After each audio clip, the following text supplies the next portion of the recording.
as we kind of get started. We're talking about the chemicals in our food supply and how that impacts our children and how it impacts the health of the system. So you're just getting a little bit of behind the scenes right now as we get started.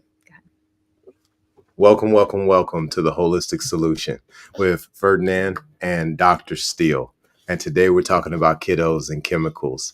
And Dr. Steele, she's got a whole lot going on over there. She's got all these different platforms moving at the same time, getting great information to a lot of different people. So today we're talking about kiddos and chemicals. What's going on, Dr. Steele? How you doing?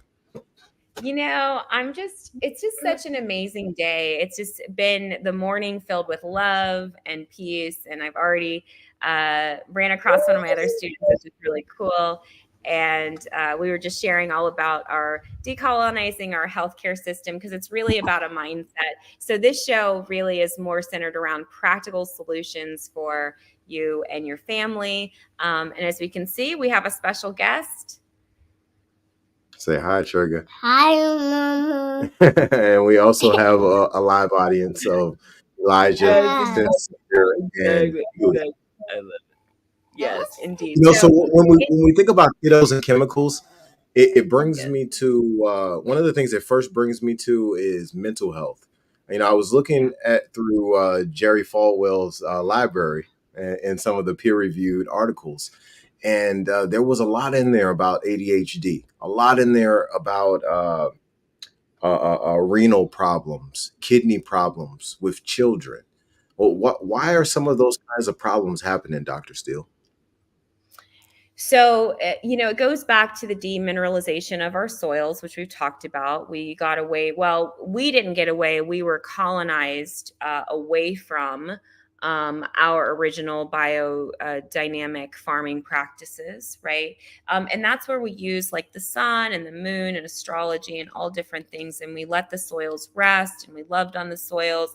And we just there was a sacredness that we had, a union, a connection that we had to nature that has definitely been lost since we've been colonized and are now in our westernized worlds. And you'll look at the more westernized a culture is, the more detached they are from their original, healing practices. And so food is really our first healing practice. So having a food supply that doesn't have enough nutrients, and then on top of that is now loaded with toxins, that really creates a lot of impact on the system as a whole, but especially the nervous system.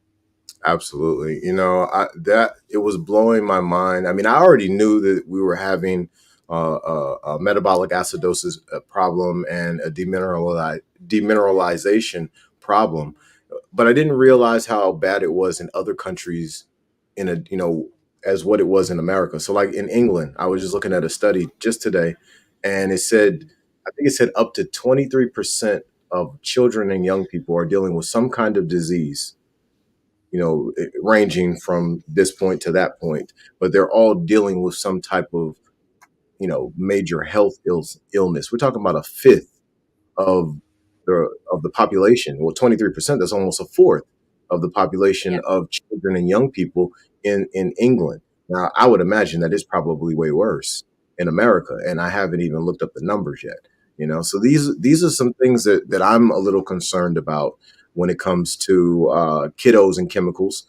I'm also concerned about what's going on in the school, in the public school system. It's part of the reason why I homeschool my children, because I understand what's in those cafeterias. I'm looking at what's in the vending machines.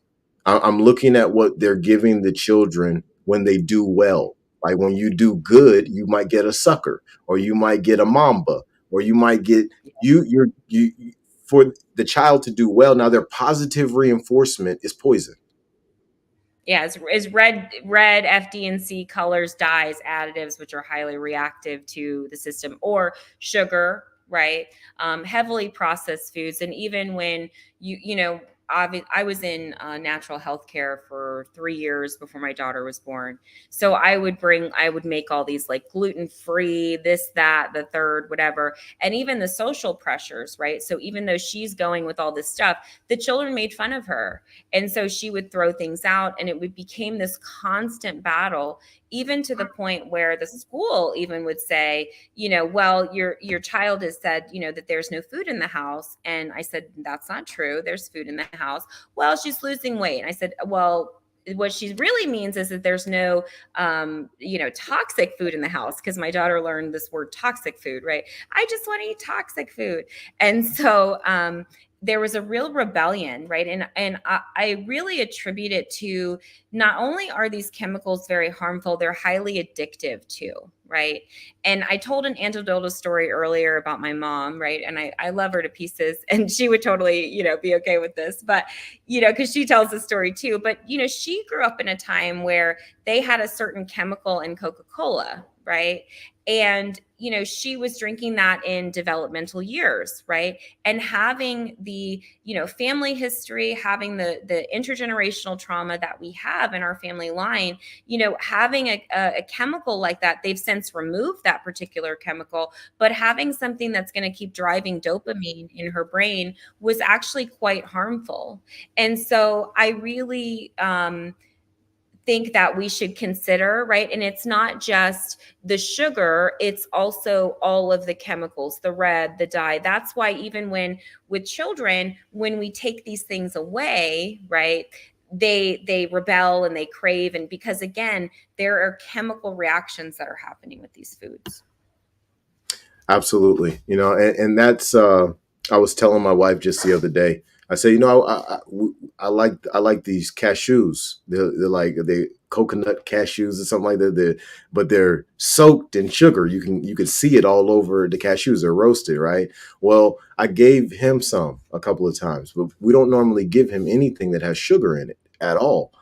When I give him just 5 to 10 of them, when I put them away, he will scour the room and he will move things to find the cashews. Can barely say cashews, but he will do whatever he's got to do to find those cashews. And I was explaining to my wife, I was like, listen, you got to look at the behavior change that happened just from eating this specific food. When he's eating blueberries or raspberries, or, even if we give him certain types of breads, that's not Yes. the behavior. After he had some, it's like, all right, cool. I had some. I want some more, Daddy. Nah, you can't have no more. Okay, all right. No, and then he just sits there and whatever it is he was doing in his activities, he goes back to doing them. But when the Yes. cashews come out, oh no, you can't just put those away.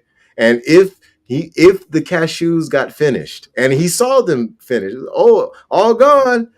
I want more Mm-hmm. cashews. And the Yeah. behavior is erratic.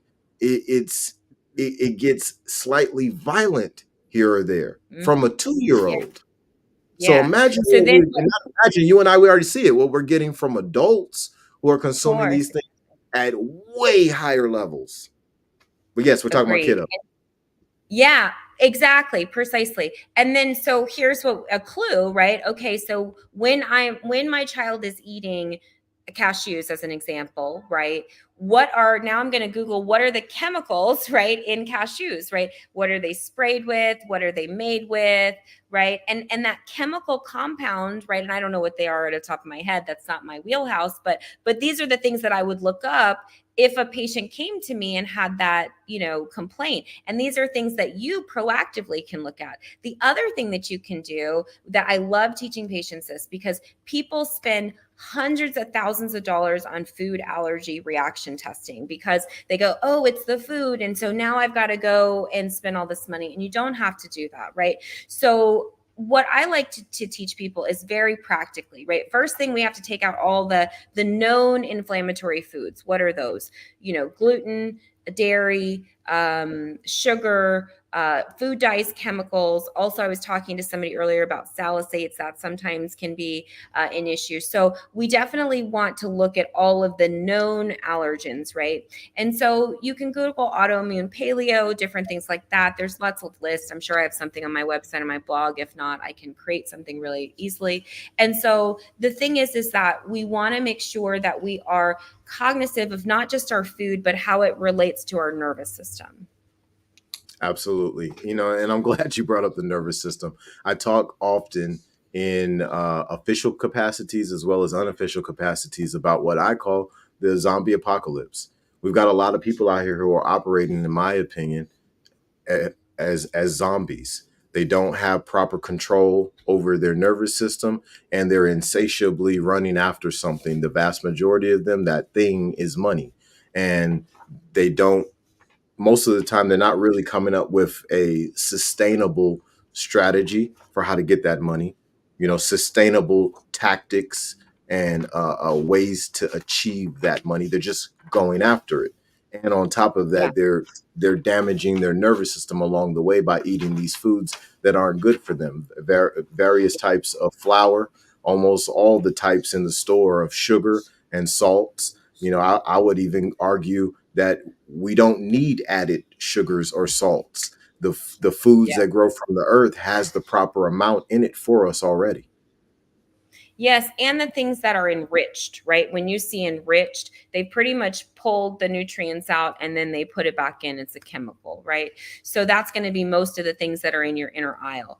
But getting back to the nervous system, right? And not spending a whole lot of money, right? We've been indoctrinated in this concept that we throw money at the problem, and that's not the case, right? So very simply, we can test our our stress response system by using our pulse, right? So you can find your pulse here, you can find your pulse here, we even have watches like Apple Watch and things like that actually will test pulse rate, right? And so we're going to test our pulse rate for a minute. Now, we're not going to go jump in and test it. We're going to relax and breathe deeply, nice, relax. We're going to test ourselves for a minute, right? And we're going to see what that number is. So it can be anywhere, 80s, 90s, wherever, depends on where you are in your day, right? And then you're going to put that food, whatever that food is, in your mouth, right? And you're going to hold it there. You're not going to swallow it. And then you're going to test your pulse rate again. If that pulse rate goes above a 6, meaning let's say it's at 90 and then it hits a 96, that lets us know a stress response. So that's a way you can test. You don't have to guess. You want to test, not guess. And so that's a very easy, free way that you can test to make sure. Because don't believe us, right? That's the thing. I gave up having to convince people because all of these foods have emotional reactions, right? When people say sugar, oh my gosh, don't. When people say, bread, when people say whatever, right? Whatever your thing is, we have the addiction to these foods, and that's on purpose. And that impacts our nervous system. It impacts our emotional system, our hormonal system, our immune system. I mean, I can go on and on. Absolutely. That bio, psycho, social, and I'm missing one. Those four. But when we think about the whole being, everything is being affected. I think you hit the nail dead on the head about how these foods, or the ingredients of what we're calling foods, these things they're affecting the spirit, mind, body, soul. They're affecting decision making. They're affecting everything. And I really think that the narrative that needs to be moving in the future is that when we see certain types of behavior in schools from children, well, that's a big portion of that is food. You and I both know, and I want to make this very clear with everyone who's listening. You and I both know that it is a full circle picture. It's about the parenting. It's about the food that they're eating. It's about the activities that they have. It's about the individuals at the school. It's about their religious upbringing. It's about the political space. All of these things come into play. But I think that the food needs to be talked about much, much more. And you and I are doing it, but I hope that we encourage many other young people out there to bring these topics to light, because so much of what we're dealing with as problems throughout the world, but especially in America, they come from, in my opinion, core. We're talking about food. We're talking about ideology, ideological makeup, ideological conditioning, right? And these two kind of like spring out of that tree the rest of the branches of a person's life. Yes, 100%. I did a live last night it was a discussion on intersectionality. And tomorrow on TikTok, we'll have a debate about intersectionality, because there is a dissension in the concept, right? So I love intersectionality because it's similar, I can't even speak, to holistic medicine. Why? Because we have to look at, we don't have to, but in order for us to come together, we have to look at how all of these things impact, because it's not one system, right? It's multiple systems. It's the education system, it's the agricultural system, it's the healthcare system. It's all of these systems, right, that all have their own levers that operate off of one system, but it's all still the same thing. Call it what you will: white supremacy, patriarchy, misogyny, misogynoir, whatever label you want to put on it, right? We know that we are being separated from our truth. Erasure is real. We are having to fight. I've had to go into legislation just to protect the ability to tell you, this information, like, and not be whatever. So I think it's really important to understand what we're dealing with, right? And in order to have the proper ideology and proper, we can debate all day long about what proper is. I don't even want to go there. But if we need to have a healthy mind and a healthy body and a healthy spirit for what is about to unfold, the first practical, logical step would be what I'm feeding myself, what I'm eating mentally, emotionally, spiritually, what I'm putting into my body, into my mind, into my spirit, because not everything is good for us, right? I could go out and eat anything I wanted to, but I'm not going to be restricted, if you will, or withheld from the consequence of that. And I know my body because I've listened. And so many of us have been trained in the public school system, which inevitably was Rockefeller built thing too, right? To ignore and get back on the assembly line and make pennies on the dollar. And we're still living that to this day. Yeah, I was in my etymological dictionary the other day, and I looked up emancipate. Right, so it said one thing. It talked about freedom in my 1968 etymological dictionary, but in my 1892 etymological dictionary, emancipate. One of the definitions is to transfer. Right. So, what am I talking about? I'm talking about a mindset of slavery that has been transferred at the spiritual, mental, and the physical levels from the state to the feds. And as a result, it never ended. They found a way to do it better. They put an upgrade on it. And in addition to putting that upgrade on slavery, which is sad that this is something that even has to be a conversation that we have, they found a way to kill us faster by getting us to do it ourselves because they was fighting with us too much, and all of these things come into play to create the problems that we have right now. The problem got even worse when they finished up the civil rights movement. They realized, they got the butt spanked in the civil rights movement by people who didn't have the proper amount of resources, and they just whooping them in Congress and in Senate, getting laws changed. Well, nah, you know what? Not only are we going to do everything else to hurt y'all, this time we're going to go ahead and separate that family. Well, now it becomes even more difficult to raise a child up in the way that they should go. So when they're older, they won't depart. Well, why? Because you don't have either the mother in the house or you don't have the father in the house. Mm-hmm. All these different pieces bring us to where we are. And I'm sorry for cutting you off, but all these different pieces bring us to this point, and we really need to heal each one of these pieces. And I think it all starts with what we put in our mouth. Yes, 100%. I mean, yeah, it's in agreement, right? And I think that it's also an excitement, right? That agreement and excitement combined, that these conversations can live in an open platform.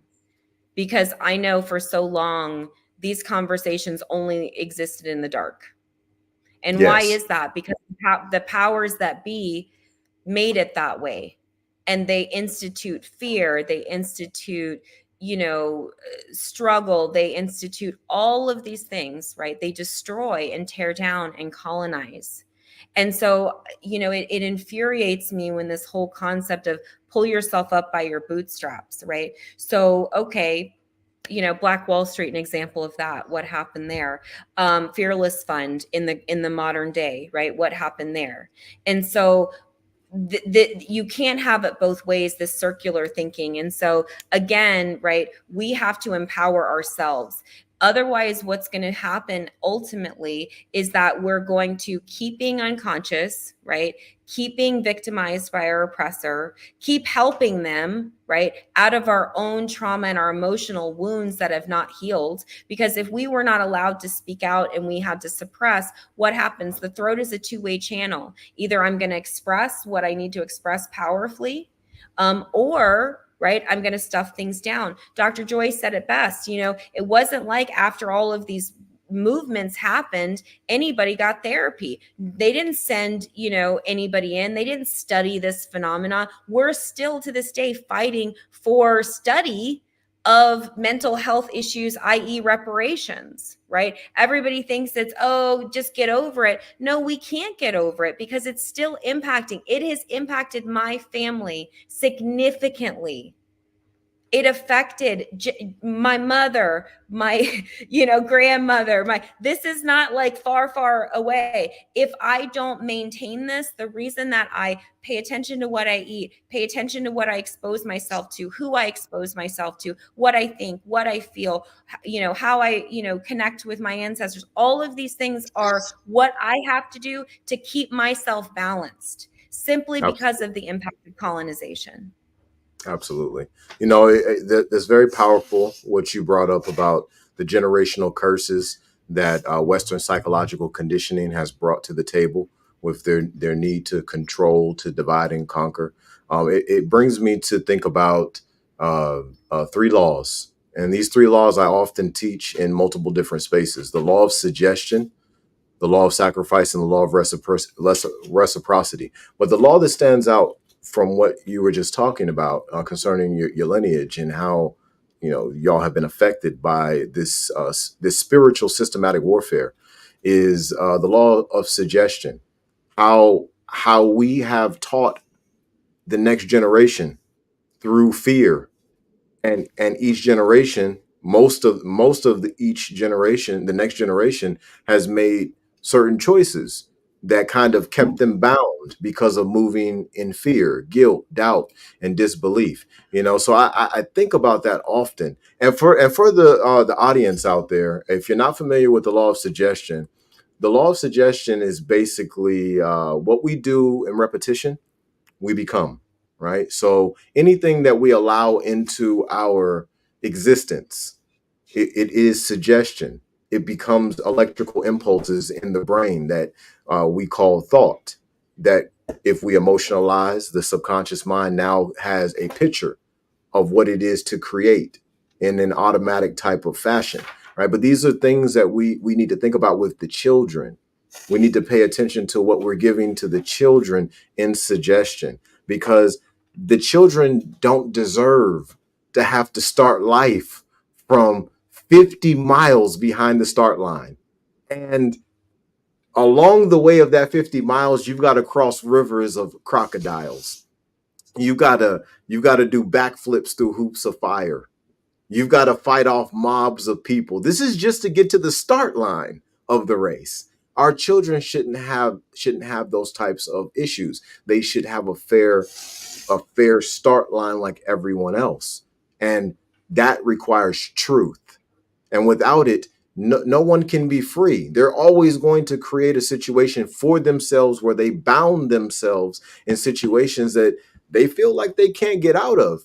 But it'll be because of their everyday life practices. Their lifestyle will be what is bounding them. We've got to get our children back to a place where they are living off the earth as much as possible. They are embedding themselves in nature. They are learning about the cosmos from actual observation. Some of it, yes, should be from books. They should learn a lot from Neil deGrasse Tyson and from so many other astronomers. But our children need to learn as much as possible from actual experience, from someone who is actively demonstrating in front of them, so that if they fall, we can help them stand back up. But once they become 19, 20, 30 years old, 40 years old, if you've fallen for the first time, that's a hard fall. And there might not be too Yes. many people to help you get back up. I think also this speaks to the role of a parents in the home, right? And I can only speak as a Black woman and can only speak from the perspective of treating lots of women specifically. But I'm focusing mainly on Black women because we have such this innate power within us, and it creates a magnetizing pull. I don't even know how to say it. It creates this energy around us, right? So if we're good, right, everyone around us is good. If we're not good, even if we don't say it, everybody knows we're not good, right? So that puts a lot of pressure on us, especially if we've been taught to self-sacrifice and give to other people other than ourselves. So I often see this in my practice where like a kiddo is not well because of a lot of chemicals. So they have eczema reactions, skin reactions. A lot of that is because of chemicals. And so, they come in and they're like, okay, don't worry about me. Just focus on the kid. And that there's such a challenge with that because again, you have to teach a whole different lifestyle. So if you're not learning yourself, if you're not getting it yourself, how are you going to be able to teach your children? You're not organically doing it. You're just manufacturing it, which means that it's inauthentic, which means kids today are going to feel that incongruency and not want to do it. Absolutely. That's a huge point. It's about demonstration. We can talk all day long, but my saying that I say all the time to all the consultees that I have is, our children don't become what we tell them to become. They become what we are. So whatever you choose to display in your life is the strongest teaching tool. And as parents get stronger in that understanding, I think that the chemicals will decrease and be eliminated in some households. And in those same households, they will replace them with what is sustainable: the earth, foraging, growing your own garden, going to a farmer's market and the farmers who have brought the food in there. And then at the same time, let's even get past the chemicals that go in your mouth. Let's talk about the chemicals that go in your eyes. Let's talk about the chemicals that go in your ears. We've got to make sure that our children are watching and listening to things that are fitting to what the children have told us is connected to their dreams. Parents, I hope you're listening, because for you to be able to understand this piece, you got to actually be talking to your children about their dreams. You got to ask them what they care about and then help them to cultivate that. And I think that as we decrease these food chemicals, these audio chemicals, these visual chemicals, those spiritual chemicals, as we start to move towards love, compassion, and empathy, and activate our maturity, accountability, responsibility, humility, and sacrifice within parenting, well, what we see is an automatic change in the foundation of the next generation. And that's super necessary right now. We're walking into some extremely uncertain times. And without this change, this is going to be a very hard period of time, this next 10 years, for those who don't manifest those principles. 100%. So I'm gonna this speaks to a conversation I had last night with somebody on TikTok. Okay, so shout out to Solo. I'll see you on Wednesday. And Thursday probably at this point. But he's like, okay, we got to get ready. Leave everybody behind, right? Like leave everybody behind that's not interested. Blah blah. And I'm like, wait a second. We've got all these constructs that need deconstruction, right? We have all these challenges and all of these barriers, right? We have to pause, not be reactive. And I even asked him, I said, okay, what day does everybody need to be ready by? So I've got my bags packed. He's like, today. And I'm like, oh, okay. Like, we don't know when, right? We know something is happening. None of us really know. So we always want to be in action, right? But we're in inaction. So we want to be in action, but we're like, what do I do? And that analysis paralysis, right, happens. And so what we need to do is just stop, because it's our nervous system. That's why they love the rapid fire. That's why they love all the trauma in the news and here, and oh my God, look at what Trump did today. And, you know, we're running around, and I don't care where you are on the globe. I call it almost the Chicken Little phenomenon, where the sky is falling and nobody stop. We see it all the time on TikTok when, you know, an influencer does something, you know, crass, right? Everybody, you know, and then everybody calms down and they figure out all things. That is our society. That's the system. That's healthcare, right? That's all of it. It's react, react, react. Don't think, don't break it down. Don't ask questions. Don't be logical. Don't put pieces together, because if you do, you resist against the status quo, and then you become vilified and God only knows what. So it's up to us individually to come back to self at the end of the day. Absolutely. You know, thank you for that, Dr. Steele. And everybody out there who is tuned in to the Holistic Solution. This is our very first episode. Thank you for being here. We are going to give some great information throughout the coming weeks on how to achieve whole health, how to achieve everlasting life more abundantly. And I want to thank all of y'all out there for liking and loving and commenting and sharing. I know y'all are doing that. Listen, hit us in the comments. All right. And I'm going to post a link in there. So if any of you want to come in and you want to give, you know, a measure, you want to give some information, we would love to hear it. But just for a second, we'd like y'all to hear some of our messages. My parting word would be this. Make sure that whenever you put something in your mouth, that something is going to complement you, and that it's going to serve you well. It's going to support your nervous system. Because if you don't, you will find yourself stressed. Not only are you going to find reasons to dislike me, you're going to dislike yourself.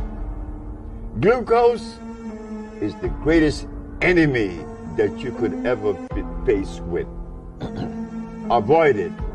Because the one thing you want to do is to love. And that love should begin with you. Once you love you, you love the whole world. It's easy. It's delicious to love everybody and everything. Listen, y'all heard Dr. Sabi say it. It's delicious to love.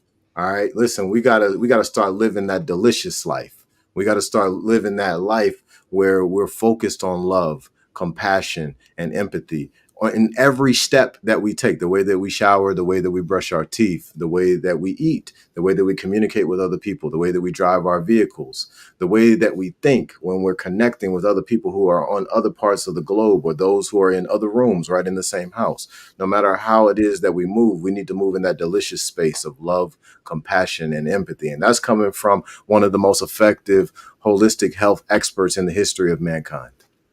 Yeah. And I also want to point out that while I greatly respect all of the great teachers that came before, I think it's important to recognize in our colonized structures that only certain voices have been amplified, right? If we look in natural health, you know, we look at, you know, quote unquote holistic health because it's been colonized. We see mostly white males. Dr. Sebi was an exception to that rule, and look what happened with the system there, right? And so that doesn't mean that there have not been many healers and teachers that have, you know, unfortunately, their lives have been lost. I know after post-COVID, we lost 2 amazing doctors as well. And so, you know, that were close to me. And so, you know, there was a lot happening. There's been a lot of darkness that's been coming to light. And so now we have, you know, abundance of information. And now I think it's important to organize it and disseminate it. It's not about being reactionary. We always think, when we think about our healthcare, what we're actually thinking about is our sick care, right? We're thinking, oh, you know, hospitalizations, like somebody in the chat on TikTok said, what do you suggest for healthcare hospitalizations, right? Why don't we start thinking about what we can do today, the water, the air, the food, basic needs, our stress level, our basic needs. Let's start there first rather than preparing for the worst. Absolutely. That's that's super important. So I wrote a book called The Moorish American Guide to Whole Health, and one of the things that not the one of the things, the whole book is focused on the 6 keys of life, and that's what I call them: nutrition, water, sunlight, sleep, exercise, and goals. Right, and if we wanted to really focus on purity, then the seventh one would be religion. Right, and then we actually do the principles and the ethics of that religious practice, right? But either way, we need to get back to these basics. We need to look at what our ancestors did. It says in the Bible that we should honor thy mother and father for thy days to be long upon the earth, right? Well, the individuals who wrote those scrolls, who were they talking about? They wasn't talking about, Mama Thutmose. They wasn't talking about, they wasn't talking about their mother or their father. They were talking about their ancient ancestors. What were they doing, right? How were they living? How were they worshiping? What are the practices that they had? Yeah, we need to get back to as much of that as possible. Now, obviously, we live in houses now. We have electricity, we have running water, we have toilets and all that, but we still can embed ourselves in nature more. We still can get out there and get sunlight more. So, before I get deep into that, we've talked a lot in the podcast about problems, right? So now we're going to transition into solutions. There are for the different types of issues that we've talked about. Let's say like ADHD, for example. Well, there's different herbs that are good for these different problems to help bring us back to equilibrium. I'm going to stop you right there because that is the westernized model, right? So I go to the system for a diagnosis. What's a diagnosis? It's just nothing more than an educated guess. It's a sophisticated labeling system, right? It's a way to describe what's happening. And so we go to someone else for a label rather than knowing for ourselves. Like, none of us have an owner's manual for our bodies, right? And many of us, even if we were taught in quote unquote health class, it was subpar education. We know that.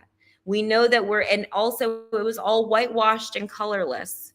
And here's what I'll also say, right? So we have to get out of this, like, this is my only ideology, and so I don't talk to anybody else, or this is my only ideology, so I don't talk, or this is my only intersection, right? So for instance, right, my co-host here gets wild with the FBA, right? People on TikTok know how I feel about the FBA, right?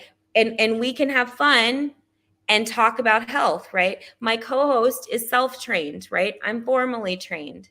And we can have a conversation that honors each other, honors our intersections, comes together in respect.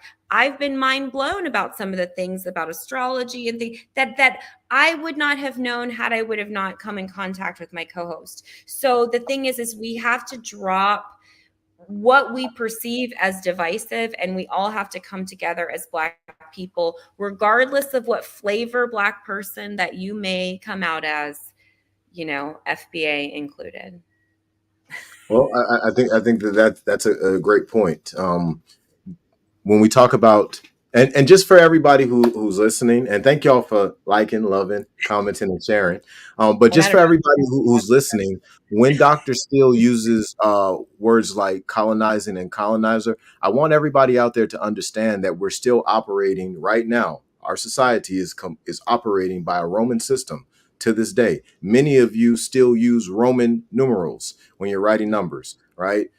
People are living in a European society right now and may or may not know it. Many of you out there who are college educated and you're a brother or your sister, you're real popular, you might have been in a sorority or in a sorority or in a fraternity. And I could almost guarantee you that sorority or fraternity, its background isn't directly ancient Kemet.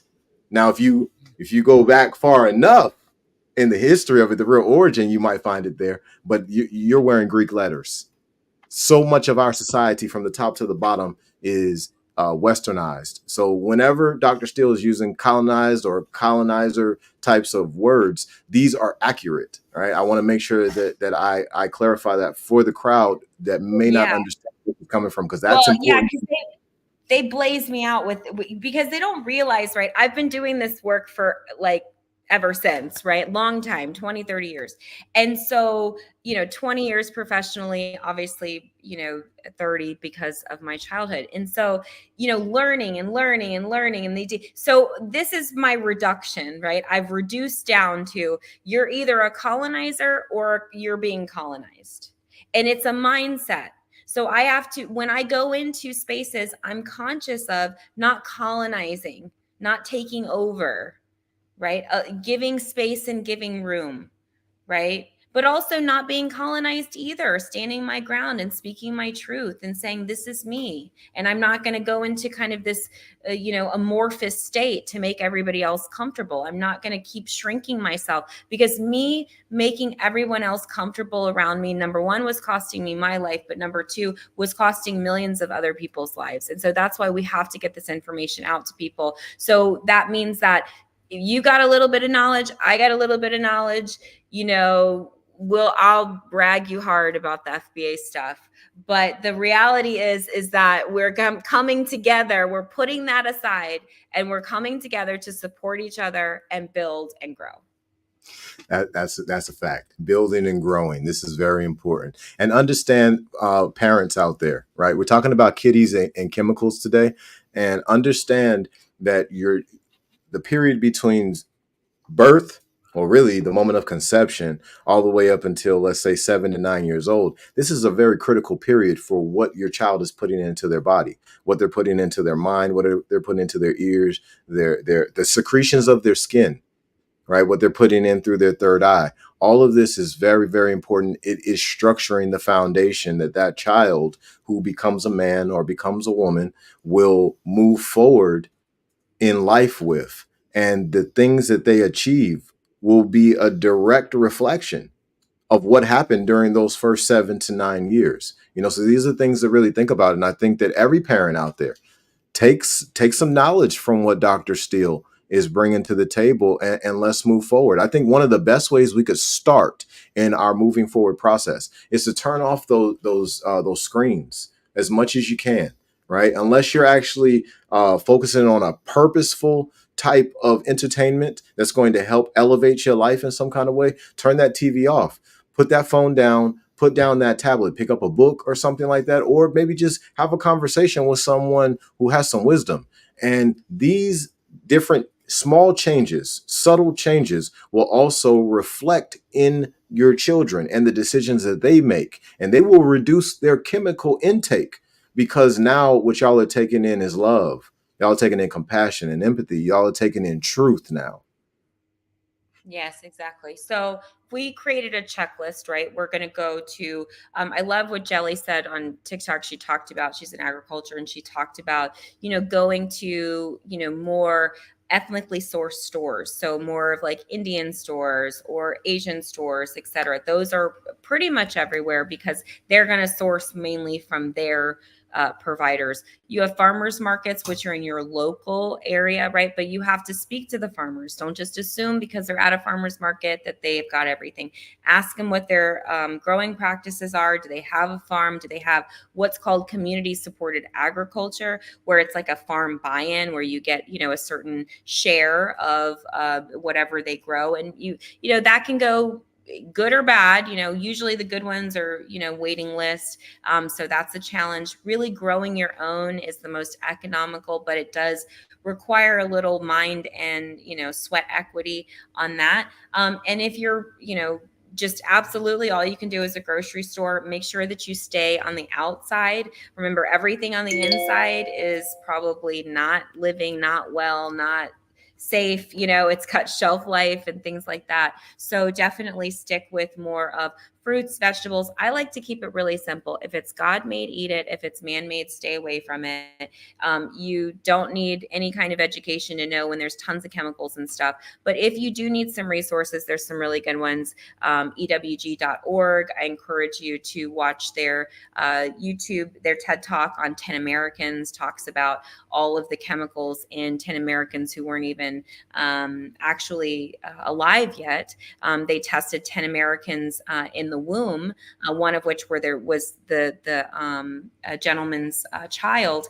And originally they thought that the chemicals didn't pass the blood-brain barrier, but they actually realized they do. So we're getting the chemicals, and that study was done a long time ago.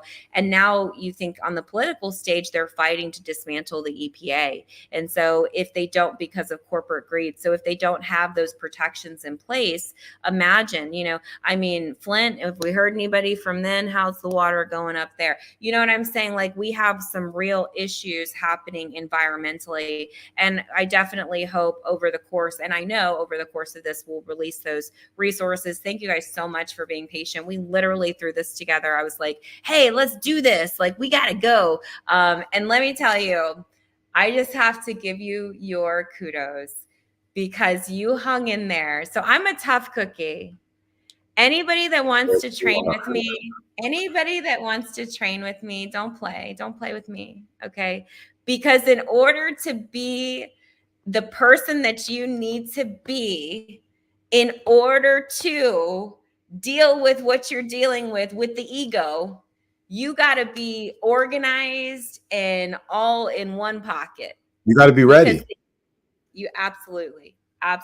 So he survived the hazing, not the Greek kind, the Steele kind, or whatever my original name was back in the day. So he survived it, and this is the production of that. So we're really excited to be able to bring this to you guys. Absolutely. It's been a blessing. And I appreciate the challenge because it makes you grow when you have to push past something where, like, maybe if it was a fraternity, I might know, okay, all right, boom, I just got to make sure I'm listening. I got to do what Big Brother says, and boom, I'm going to be in because they like me. We go out, we drink together. Right. But in a situation like this, it was different. There wasn't really a need on Dr. Steele's end to bring in any new recruits. So that's what people think. I'm just keep pushing. I know. I just have to say this. People think I'm so pressed. Like, no, people will track me down. When I was on, this is why I'm in the witness protection program. People would literally, from Laskin Road, which if you don't know anything about Virginia Beach, Laskin Road's this big road. It's busy. And my practice was on it. They would stop their car, come into my practice, I don't know what this is, but I need to talk to you. Like, I don't know what you do. Something told me I got to go. So when you've got a magnet like that, you have to be, and you have an energy like that. And people show me their best and their worst all at the same time. So I'm desensitized to crazy, right?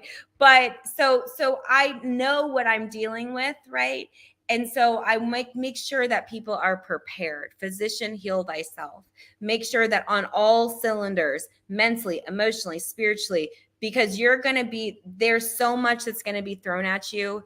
And if you really want to make a change and help people transform their lives, right, and not just do it on paper or do it for money, but actually make true impacts where people can literally say was because of this experience that this made that transformation. So the hazing is real, but it's necessary because nobody will be walking around saying Dr. Steele said, and then be doing straight trash work. That's not going to work. No, that I think it's important to do the hazing. And this is the reason why. There's a book called The Ultimate Sales Machine by Chet Holmes. And in chapter 5, I think it is the chapter on hiring superstars. And Chet teaches that you should reject each candidate and see how they handle these rejections. On if you're asking them questions like, "Hey, do you think you can do this job well? Why do you think you could do this job well?" And then you just give them a hard time over and over again, and then you really get to see which ones are going to bust or which ones is going to transcend. Because it either busts pipes or it makes diamonds. And that I think that is important when you're stepping into this space, because we're talking about the actual solution here, right? So if you got people out there who really want the solution, they'll do the work necessary. They'll put in the time necessary. They'll develop the proper amount of self-discipline. But if they think it's one of those things where it's like, oh, I can make $50, you know, Yeah. a little tiny bit of hazing, you're out. You're not going to keep pushing Exactly. forward on this while somebody else is like, bow in the head every time. No, get up out of here. Stop it. What are you doing? These You don't are, really want yeah, this. I have open practices and I have closed practices. And, you know, I have to see where you fall on the grand scheme of things, because the thing is that, you know, you have to be ready, because most of the time people are co-opted. They don't know what they don't know. Their whole, I don't necessarily like the term generational curses. I like generational trauma. So people are carrying around trauma from many, many generations that have been passed down. Whether they are the colonizer or the colonized, they've passed it down. And it seems like the colonizers don't want to see that, and they keep running away from that fact. And to be clear, I'm partially colonized and partially colonizer, just because I'm a Black biracial. So I understand this intimately, which is why I always check my colonizer, right? And check my colonized, because there's a part of me, right, that neurologically pulls to being oppressed, that pulls to being traumatized, that feels like, you know, the learned helplessness, the powerlessness, the hopelessness, that despair is and suffering is so familiar, right?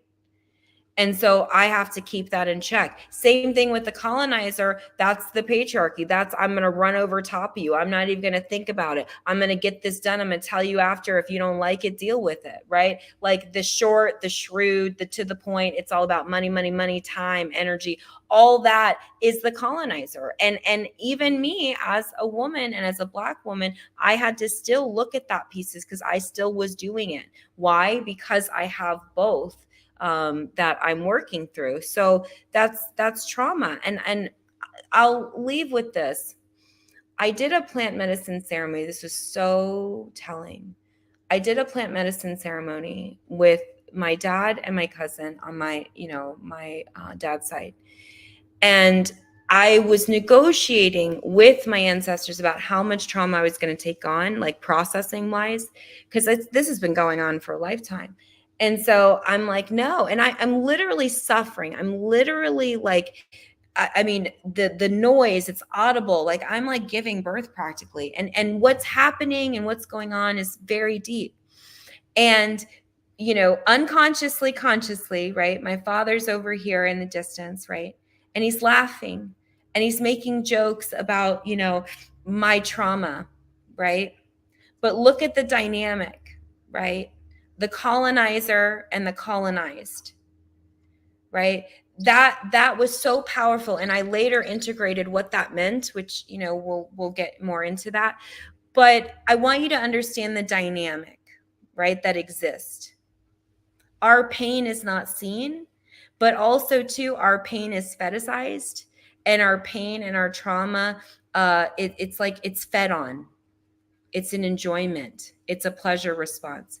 So as Black women specifically, to respect ourselves, it's removing away from and deconstructing. I don't care how nice a person may seem, if they have not gone through the work and deconstructed their unconscious biases, and they have really unpacked on multiple levels, mentally, physically, environmentally, emotionally, spiritually. And people, again, like you said, to your point about doing the work, people avoid doing the work, and they want to stay stuck and sick, and then involve other people in their trauma. Absolutely. And those other people that they're involving in their trauma are called their children. And what they're going to have to start coming to the reality of, all of us, because we all slip in this. Some slip more than others. But we all got to come to the reality of is that we got to check those egos. We've got to check that inner self. We've got to check that quote unquote devil and that angel, or that colonizer and the colonized. We got to check those. We got to create this avenue where they can be fused together so that we can have the whole of each, because that's where the truth is. That's where those diamonds are. Yeah. And like I said before, I want to thank everybody who's came and took part in the first episode of the Holistic Solution. Dr. Steele and I were going to be coming to y'all every week on Tuesdays and Thursdays at 12:30, and on Thursdays, just so everybody understands, that's like a Q&A. That's like a question and answer period. So please, when we send the link out, come on in the studio. Feel free to bring your questions. We've got one of the most effective doctors in the whole world, naturopathic doctor, and she was serving, still is serving Virginia, but she was physically here serving in Virginia for a very long time. But now she's moving throughout the world, doing her, living her calling, and we have her here every week so that we can get in touch with her direct. TikTok, Facebook, YouTube, her website. I've been putting the links up there. I hope y'all been writing them down. Click on them, go there, support Dr. Steele. Yes. Well, I want to thank you because you've been running after me for so long to do this. And I finally was like, okay, you talk about something.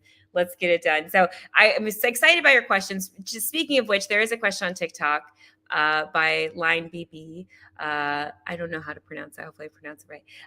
Hi, Dr. Steele. I hope you're doing well. What's the best food to reduce inflammation? So first things first, inflammation is a response to something. What is our body responding to, right? So it's about what we're putting in. So we don't want to put in any high inflammatory foods. What are high inflammatory foods? We talked about it before. Sugar, dairy, bread, pasta, rice can be an inflammatory food for some. Gluten is a high inflammatory food. Definitely reduce gluten if you have inflammation, especially in your joints, right? Again, really work on, juicing is also really helpful, especially to help filter things out.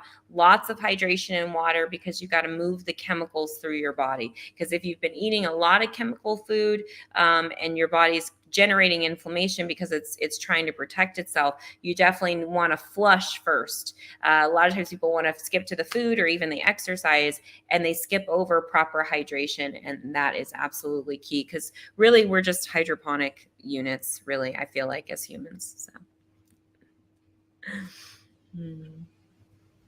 Yeah, it's a lot, and we've got to work together, and that's how we're going to be able to move forward. And I think that with all of that said, did you have any more questions from TikTok? Nope. I think we're good for right now. And then also too, we're going to get our stream key and get it all figured out TikTok so you guys can have a visual too while we chat. And again, Tuesdays and Thursdays, right after my show, Decolonize Your Healthcare. So that show is really about mindset. And then we roll right into solutions. So we'll get your mind right because, we've been indoctrinated, and then boom, we'll come in and we'll talk about solutions to make sure that everybody's on the right page, the same page. Well, we have come to the end of episode 1, The Holistic Solution. We are making history today. Please continue to be a part of this history that's being made. We're coming from different parts of the world, and we have a similar message on how to help you achieve everlasting life more abundantly, how to become whole again, how to walk out of this system and still live your life in a comfortable space, right? That's what we're going to be given on the Holistic Solution. So y'all be blessed, and we look forward to seeing y'all on Thursday. Take care. Awesome. Thank you guys so much on TikTok. I'm going to drop the live right now, and I'll chat with y'all later.